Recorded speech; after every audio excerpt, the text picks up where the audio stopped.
Lichens come in all different shapes and all different sizes, and when we go about identifying lichens, we tend to split them into three main growth forms. So we have our crustose lichens. These are the crusty ones, and they form these fantastic mosaics on a lot of the rocks that you see here.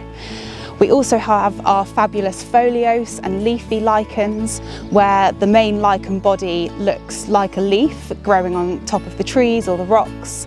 And then you also have the shrubby lichens, which are also known as our fruticose lichens, and they have this three-dimensional, almost extraterrestrial look to them.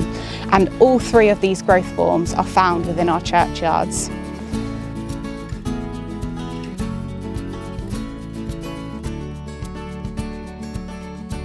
In addition to the wide variety of rock types that you have in these churchyards, there are also a variety of other factors that influence the lichen composition and the distribution across the site.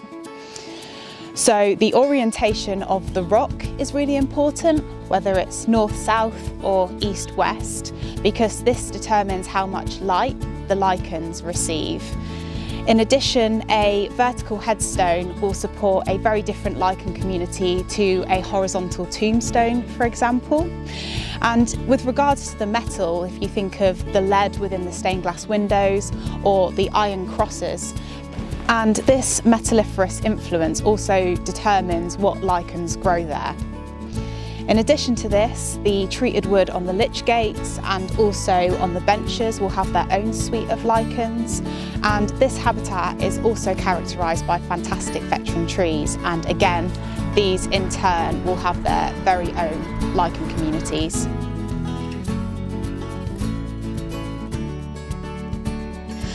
Now, chemical testing is a really important part of lichen identification, because lichens are jam-packed full of all of these fantastic chemicals which have colour reactions with the chemicals that I have in my tin.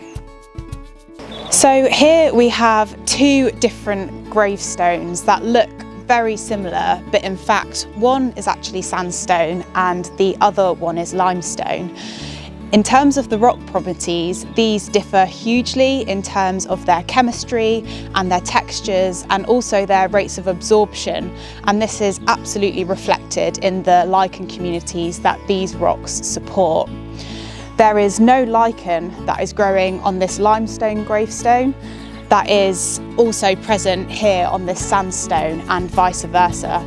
These lichen communities are specific and unique to each of these rock types.